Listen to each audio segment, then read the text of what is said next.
revenir avec vous sur une polémique de la campagne de pub de Noël de Coca-Cola. Pourquoi? Parce que la campagne est entièrement générée par l'intelligence artificielle. Ça coûte moins cher, mais ça n'a pas plu à tout le monde. Non, clairement. Alors, ils récidivent en fait, Coca, parce que l'an dernier déjà, leur campagne de pub de Noël, qui est très attendue, les pubs de Coca un peu kitsch pour Noël, comme ça, on les attend chaque année, eh bien, elle avait déjà été générée par une intelligence artificielle. Ils s'étaient fait taper sur les doigts, et cette année, c'est la même chose. Alors, j'ai décrit, pour ceux qui nous écoutent, c'est un petit film animé où on voit des gros camions rouges aux couleurs de la marque qui se baladent dans un décor un peu féerique avec des décorations de Noël, et puis il y a des animaux qui sont tout à fait émerveillés. Comme d'hab, tout quoi. ça, voilà, comme d'hab, Ouais. c'est ça. Sauf que ça a été généré par une intelligence artificielle. Vous savez que maintenant, avec les IA vidéo, on peut simplement prompter un texte et on obtient un résultat qui est extraordinaire. L'avantage, c'est quoi pour une marque? C'est qu'évidemment, ça coûte beaucoup moins cher. Là où il aurait fallu des équipes de scénaristes pour brainstormer pendant des semaines un scénario, puis ensuite des équipes de concept artistes, d'illustrateurs,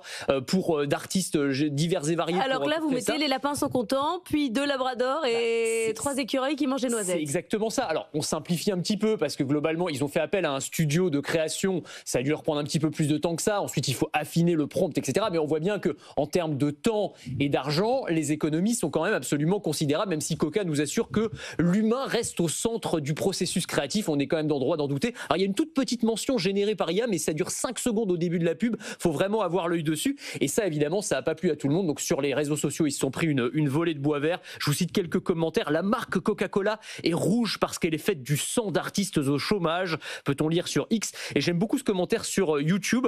C'est la pub la plus rentable de l'histoire de Pepsi.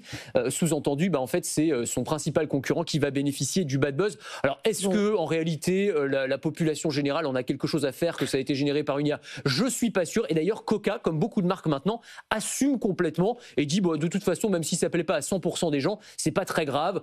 Du moment que la plupart des gens aiment bien, nous, on utilisera l'IA quoi qu'il arrive. Alors, ils auraient pu faire 200 pubs différents pour cibler et personnaliser chaque client. Oui, alors c'est ça, parce que l'IA, on voit bien que c'est une révolution dans le monde de la publicité. On le voit dans le monde de la création artistique, mais ça va être aussi pour ultra personnaliser les pubs. Et on commence à voir des choses incroyables qui sont en train d'arriver. Par exemple, en termes de placement produit, vous avez une start-up qui s'appelle Riff aux États-Unis.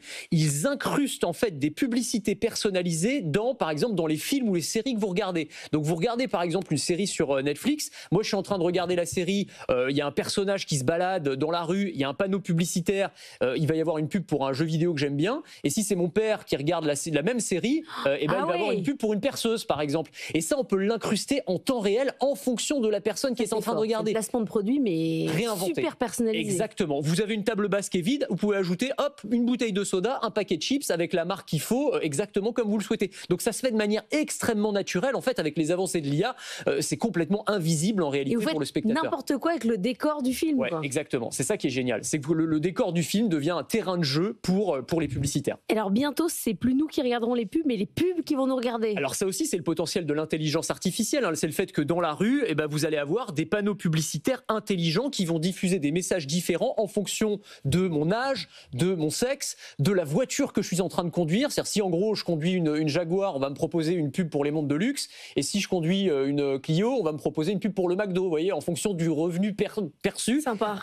Chacun est dans son petit Oui, couloir. c'est ça en fait. La réalité, c'est la fragmentation pour avoir des publicités qui vont être en réalité vendues plus cher parce qu'elles vont être plus ciblées. Alors ça, en France, c'est pas autorisé. La CNIL veille au grain sur ces sujets-là, mais dans d'autres pays, ça commence déjà à arriver, ces publicités ultra personnalisées grâce à l'intelligence artificielle. Merci Anthony Morel.